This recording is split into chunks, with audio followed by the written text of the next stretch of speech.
Nous, on est riches parce qu'on est en train d'appauvrir l'Afrique, de nouveau, l'Amérique latine, l'Asie. Nous sommes nous les responsables de ces millions de morts. C'est nous qui disons que tu dois avoir accès à l'eau simplement si tu la payes. Que je t'amènerai l'eau si je suis rentable. En Afrique, c'est nous, c'est pas eux. Eux, ils étaient capables de le faire en communauté. Et donc, à l'heure actuelle, il faut se dire que les guerres qu'on est en train de faire, c'est quoi? C'est parce qu'ils nous ont attaqués. Qui?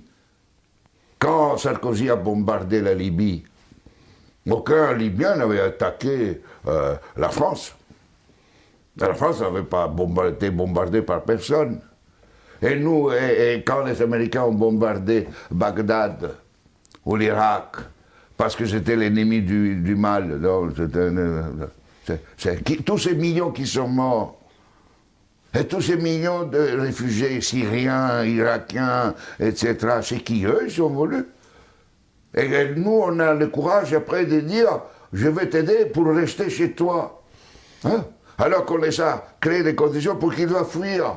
Et nous, on va dire hypocritement, cette Europe qui hypocritement donne 6 milliards à la Turquie, 2 milliards aux Libyens pour pouvoir tenir les gens qui viennent d'Afrique, où on est en train d'alimenter, nous, les guerres.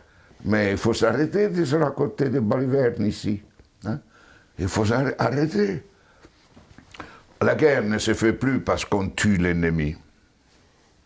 La guerre est devenue, grâce à la technologisation, elle était aussi d'avant, mais elle est devenue une activité économique la plus rentable après l'industrie pharmaceutique et l'industrie informatique. On fait la guerre parce que c'est rentable.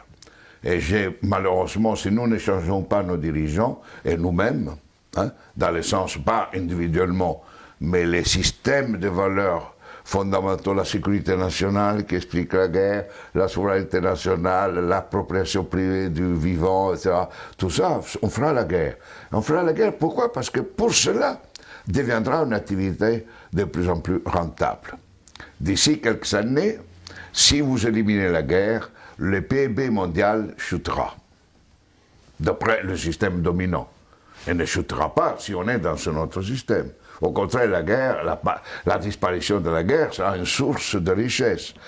Mais c'est pour cela que les dominants à l'heure actuelle ne veulent pas réduire les armements, ne veulent pas réduire les occasions de guerre. Parce qu'imaginez-vous la France sans la guerre. Que serait comme économie? Imaginez-vous les États-Unis sans guerre, deviendraient des pauvres. Dans des économies pauvres. Donc aujourd'hui, on est entré dans une phase où on fait la guerre parce que c'est rentable. Et vous n'aurez aucun dirigeant actuel du monde qui arrêtera la guerre, parce qu'il sera crucifié, parce qu'il sera lapidé, parce qu'il va contre la logique. La guerre fait augmenter le PIB mondial. La guerre permet la croissance économique. Et on suppose que si on fait la guerre, on augmente la création d'emplois chez nous, non?